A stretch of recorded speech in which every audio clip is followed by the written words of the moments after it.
Hello guys, ഇന്ന് ഞാൻ ഫ്ലിപ്പ്കാർട്ടിൽ നിന്ന് ഒരു വളയിടുന്ന സ്റ്റാൻഡ് മേടിച്ചു കേട്ടോ. അപ്പോൾ അത് നമുക്കൊന്ന് കണ്ടാലോ, എങ്ങനെയുണ്ട് എന്നൊക്കെ. അങ്ങനെ ഞാൻ എന്താണ്ട് അത് അൺബോക്സ് ചെയ്യാൻ പോവുകയാണ് കേട്ടോ. അങ്ങനെ അത് അൺബോക്സ് ചെയ്ത് എല്ലാം തുറന്ന് പുറത്തെടുത്തപ്പോഴത്തേനും ഞാൻ ആദ്യം ഒന്ന് സംശയിച്ചു കേട്ടോ. ഫുള്ള് പ്ലാസ്റ്റിക് ആയിരിക്കും എന്നാണ് വിചാരിച്ചത്. കാര്യം അതിനകത്ത് സെറ്റ് ചെയ്ത് വെച്ചിരുന്നത് അങ്ങനെ ആയിരുന്നു കേട്ടോ. അപ്പോൾ ഞാൻ എല്ലാം ഒന്നെടുത്ത് സെറ്റ് ചെയ്ത് നോക്കി. ആദ്യം സെറ്റ് ചെയ്തതിൽ ഒന്നും പറയണ്ട, അറിയാൻ വയ്യാത്ത പണിക്ക് പോകരുതെന്ന് പറയത്തില്ലേ എല്ലാവരും. അതാണ് കേട്ടോ ഇവിടെ സംഭവിച്ചത്.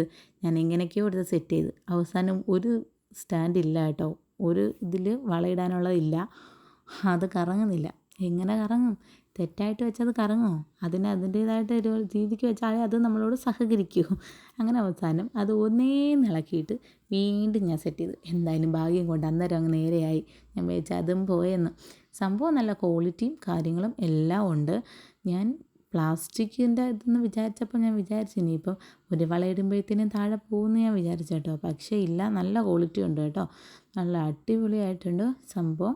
നല്ല റേറ്റും നല്ല കുറവാണ്. റേറ്റ് കുറഞ്ഞത് ഞാൻ നോക്കാറുള്ളൂ കേട്ടോ. അപ്പോൾ റേറ്റ് നല്ല കുറവാണ്. സംഭവം അടിപൊളിയായിട്ടുണ്ട്. എന്തായാലും നിങ്ങൾക്ക് ആവശ്യമുള്ളവർ പർച്ചേസ് ചെയ്തോളൂ. അടിപൊളിയാണ്. ഞാൻ ഇതുപോലെ ഒരെണ്ണം കൂടെ ഓർഡർ ചെയ്തിട്ടുണ്ടായിരുന്നു കേട്ടോ. അതിന് വരും എപ്പോഴും. സംഭവം നന്നായിട്ടുണ്ട്, അടിപൊളിയാണ്. എല്ലാവരും മേടിക്കുക. അപ്പോൾ ഇന്നത്തെ വീഡിയോ ഇത്രയേ ഉള്ളൂ. അടുത്തൊരു വീഡിയോ കാണുമ്പോൾ tata bye bye, see you. Video ഇഷ്ടമായ ലൈക്ക്, ഷെയർ, സബ്സ്ക്രൈബ് ചെയ്യുക. മറക്കാതെ കമൻറ്റും കൂടെ ചെയ്തേക്കണേ.